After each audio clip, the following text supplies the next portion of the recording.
சுகாதாரமான நாட்டு பசுக்களிடமிருந்து பெறப்பட்ட தமிழ் பால். பதப்பொருட்கள் இல்லாதது, கலப்படங்கள் இல்லாதது தமிழ் பால்.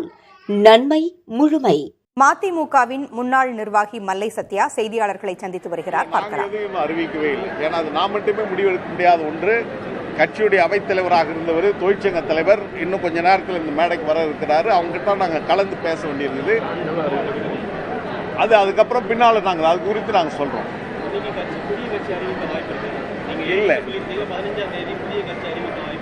இல்ல அதற்கான முடிவு நாங்கள் அறிவிப்போம்னு சொன்னோம். அதற்கான முடிவு இல்ல.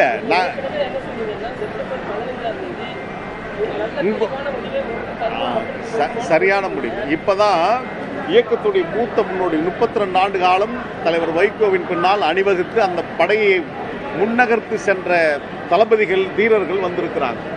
இவர்களுடன் இன்னும் கொஞ்ச நேரத்தில் உட்கார்ந்து பேசி அடுத்த கட்ட நடவடிக்கை நாங்கள் இன்னைக்கு அறிவிப்போம். பொறுத்திருந்து பார்ப்போம். தமிழ்நாடு முழுவதும் இருந்து வந்திருக்கிறாங்க. கன்னியாகுமரியிலிருந்து திருத்தணி எல்லா மாவட்டத்திலும் வந்திருக்காங்க. எல்லா ரெப்ரசன்ட் பின்னால் உட்காந்துருக்காங்க. இல்ல நாங்கள் அது குறித்தே நாங்கள் போகல. அண்ணாவுடைய லட்சியங்களை உள்வாங்கி இருக்கின்ற உண்மையான திராவிட இயக்கத்துடைய சித்தாந்தங்களை உள்வாங்கி இருக்கிற தோழர்கள் இங்கே திரண்டிருக்காங்க. இங்கே எல்லாமே லட்சியவாதிகளாக வந்திருக்கிறாங்க. அது மகன் திமுக. அது ஒரு கார்பரேட் கம்பெனி நடத்துகின்ற அது ஒரு மாநாடு போல. அது மாலை நேரத்துடைய ஒரு பொழுதுபோக்கு நிகழ்வாக அவங்க அரங்கேற்றாங்க. 3 மணி நேரம் தான் அது நடக்க போகிறது. எங்களது காலையிலிருந்து மாலை வரையில் நடைபெறப் போகிறது. ஏறக்குறைய ஒரு 8-9 மணி நேரம் இந்த விழா நடைபெற இருக்கிறது. ஒரு உண்மையான கொள்கைகளை தாங்கியவர்களாக நாங்கள் நடத்தி கொண்டிருக்கிறோம். மாலை சொல்றோம். நன்றி.